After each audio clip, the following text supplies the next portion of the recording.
ये कहानी शुरू होती है एक ऐसे गांव से जहां के लोग हमेशा मुस्कुराते रहते थे। उस गांव का नाम था सुंदरपुर और वहीं रहते थे दो बहुत ही अच्छे दोस्त। एक का नाम था रायस्टार और दूसरे का ज्ञान भाई। वो दोनों बचपन के दोस्त थे, साथ रहते, साथ घूमते, साथ खेलते।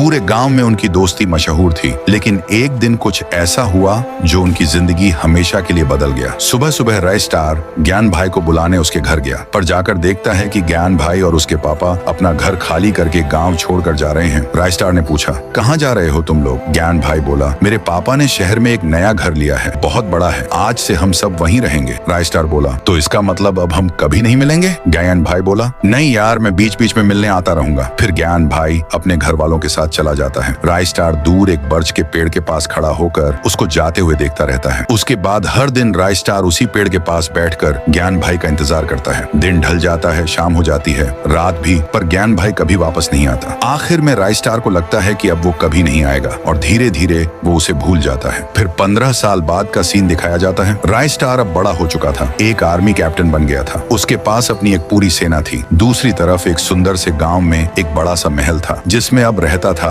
ज्ञान भाई, जो अब एक अमीर आदमी बन चुका था। उसके पास पैसों की कोई कमी नहीं थी, लेकिन एक मुश्किल थी जिसका नाम था विक्रम। विक्रम एक खतरनाक इंसान था। उसकी नजर ज्ञान भाई के पैसों पर थी। ज्ञान भाई इस वजह से हमेशा टेंशन में रहता था। फिर एक दिन वही होता है जिसका डर था। विक्रम और उसके गुंडे गांव पर हमला कर देते हैं। हर तरफ अफरा तफरी मच जाती है। गुंडे लोगों को मारने लगते हैं। ज्ञान भाई समझ जाता है अब उसका बचना मुश्किल है। वो तुरंत अपने एक आदमी से कहता है, इस गांव से बहुत दूर एक छोटा सा गांव है, वहां मेरा एक पुराना दोस्त रहता है, उसके पास जाओ और बोलो कि मुझे उसकी मदद चाहिए। वो आदमी बाइक लेकर निकल पड़ता है रायस्टार के गांव की तरफ। उधर दूसरी तरफ रायस्टार अपने आर्मी कैंप में सोल्जर्स को ट्रेनिंग दे रहा होता है। तभी एक लड़का आता है और कहता है, मुझे ज्ञान भाई ने भेजा है, हमारे गांव में एक गुंडे ने हमला कर दिया है, अब सिर्फ आप ही हमारी मदद कर सकते हो। रायस्टार सब कुछ समझ जाता है और बिना समय गंवाए अपनी पूरी सेना लेकर निकल पड़ता है ज्ञान भाई को बचाने। इधर विक्रम ने ज्ञान भाई को पकड़ के जेल में डाल दिया होता है। विक्रम कहता है,